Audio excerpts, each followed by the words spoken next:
you'll find in particular the properties dialog is extremely useful. There are many, many different properties, and those properties depend on the type of component. So for example, you'll see that there's a control type for field values.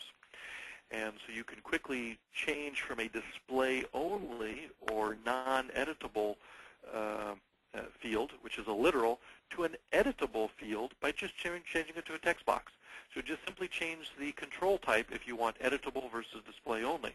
Or maybe you want it to be a file upload control because you want to upload that file into a database and associate a file name with it, or download it.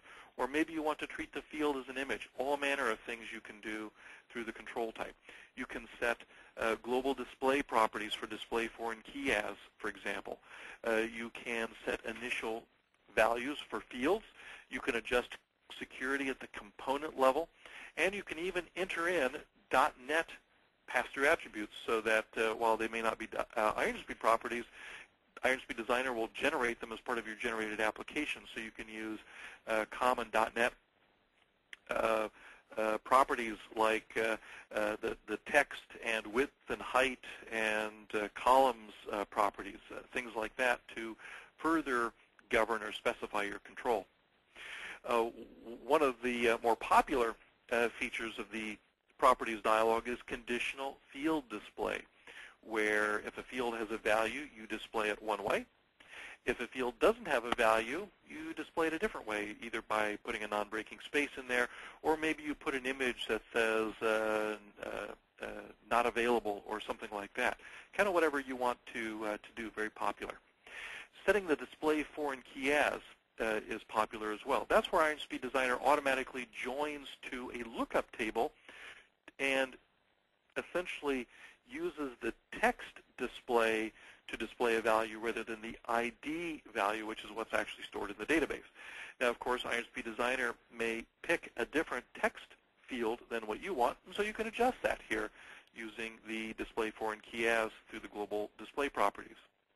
So let me give you a quick demo now of the properties dialog and just using it to adjust the conditional text display. So to do that, I'm going to go back to my friend, the customer's record page here, and I'll go in and maybe modify a field or two here. So I'm going to go back to design mode, and I think just for consistency, I'm going to pick on my phone. So I'm going to double-click that, and that will display the properties dialog. As you can see, I can actually navigate through all of the different components on the page regardless of how I got here on the left side. Now, this bracket 0 bracket is just a placeholder that tells IronSpeed Designer where to display the field. And so, like the cell editor, you can put as much text, ASP, .NET tags, JavaScript, anything you want in here.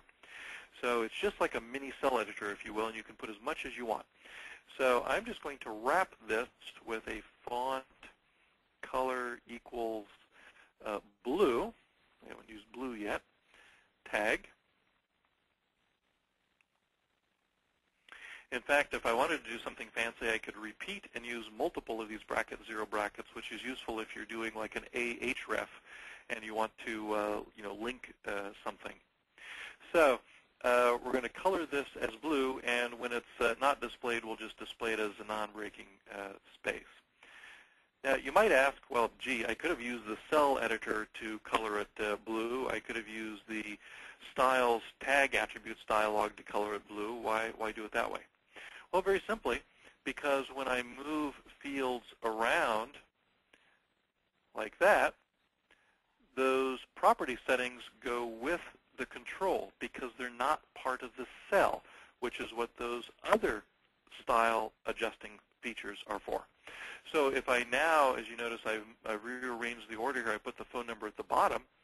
If I double-click and open this again, there's my font equals blue. It's moved around with me.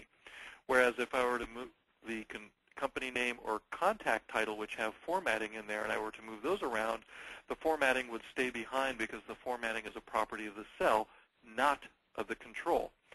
So that's why we do that. Different ways to accomplish different things. So we'll regenerate the page here and call upon the .NET compiler to look at that page. I've always thought when it takes a little while to compile, we need to run the Jeopardy theme song here. So just kind of think of this as the final Jeopardy round here.